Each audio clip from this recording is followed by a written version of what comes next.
তো একদিন ফোন দিয়ে বলতেছে, কলজার ভিতর গাতি রাখুন তো আরে ও আজহারি রে। তো আমিও বলে দিছি, কলজার ভিতর গাতি রাখুন তো আরে ও আফসারি ভাই রে। নাইস ওয়াচ, ইসলাম প্রচারে এক ধাপ এগিয়ে। কথা বলেছেন আমার প্রিয় ভাই মুহাদ্দিস Rafiqullah Afsari, all in one. ঠিক কিনা?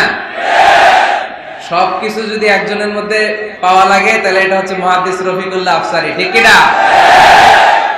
একাধারে মুফাসসির, একাধারে মুহাদ্দিস, একাধারে কোরআনের সুবক্তা, একাধারে হাস্যরসের মাধ্যমে কিভাবে ইয়াংদের হৃদয়ের ভেতরে কোরআনের মেসেজ ঢুকায় দেয়া যায়, নাম্বার ওয়ান। ঠিক কিনা? আমি ভাইকে অনেক মহব্বত করি, আমার রফিক ভাইও আমাকে খুব মহব্বত করে।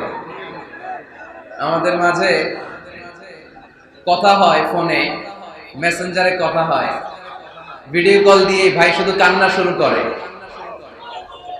শুরু করে দেয়, খুব খোঁজ খবর রাখে। তো একদিন ফোন দিয়ে বলতেছে, কলজার ভিতর গাতি রাখুন তো আরে ও আজহারি রে। তো আমিও বলে দিছি, কলজার ভিতর গাতি রাখুন তো আরে ও আফসারি ভাই রে।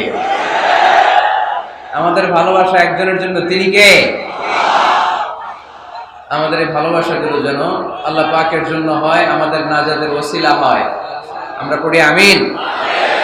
আমি নিজেও ওনার একজন ভক্ত, ওনার লেখার ভক্ত। আমি নিজেও ওনার লেখার পাঠক। অসাধারণ লিখেন। কি যেন একটা দেখলাম, নানা আলেম নানা মতে, আমি যাবো কোন পথে? আলেমরা নানান মতে, পাবলিক যাবে কোন পথে?